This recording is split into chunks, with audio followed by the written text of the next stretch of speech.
Alafu rejesho linakaribia, tunaomba tu msaada wenu, tuna namna yoyote. Ndio akachukua kutukutanisha na maendeleo ya jamii mpaka hapa unapotuona, na wao walifanya walioyafanya. Lakini sisi andiko letu la mwanzo kabisa lilikuwa ni milioni 89, tukiwa tumeambatanisha na ujenzi wa banda, kwa sababu kama unavyoona tulianzia pale kwa mikono. Sasa tukaona ili tuhifadhi hizo mashine vizuri, tukiomba mkopo wa kutosha kuweka banda vizuri na uzio vizuri, kwa sababu hizi ni mali za serikali, ingetufaa zaidi. Tukahisi kwamba hata kama ingefika milioni 50 tunaweza kuweka mabati, banda, floor kama unavyoiona inahitajika hapa, ili tuendeshe mradi wetu vizuri. Lakini kwa sababu sasa ni wengi tunahitaji, na wao wakatuambia kutokana na mgao ulivyo tunaweza tukaanzia hapo.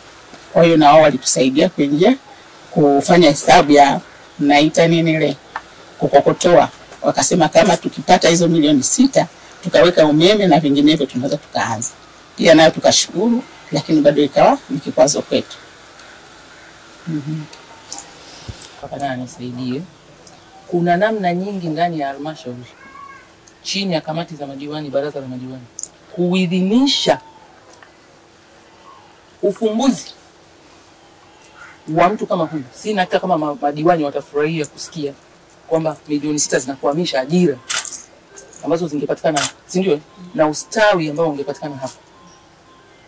Ila naona kwamba taarifa hazijaenea kwa wadau. Kwa hiyo ndani ya siku 10 itakuwa kwenye tarehe 4 Januari 5, wiki ya kwanza ya Januari, nipate taarifa kwamba mkurugenzi wa halmashauri kwa mamlaka alionayo pale na wadau wake wa maendeleo na vyanzo vyenu vyote humo ndani na akili zenu zote, mmefanyaje kupata milioni 6 huu mradi ukamuliwe?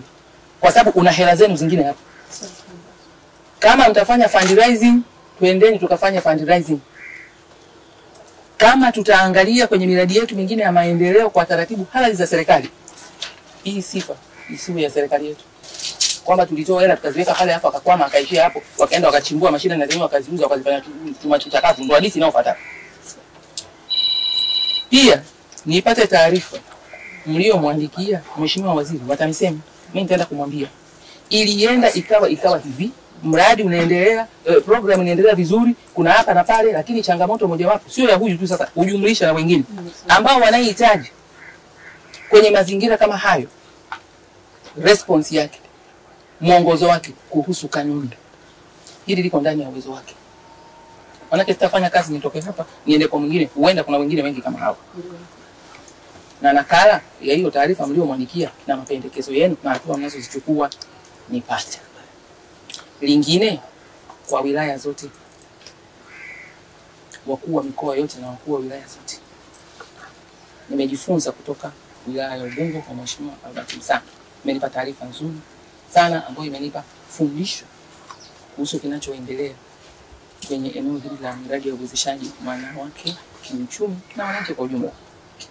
Nimeenda site, nimeona hata kwenu hichi kinachotokea hapa huenda siku chimbuko lake inakuwa pia ni jicho la kitaalamu, inakuwa imepelea sehemu kuweza kuibua hiyo hoja na kuirekebisha kule.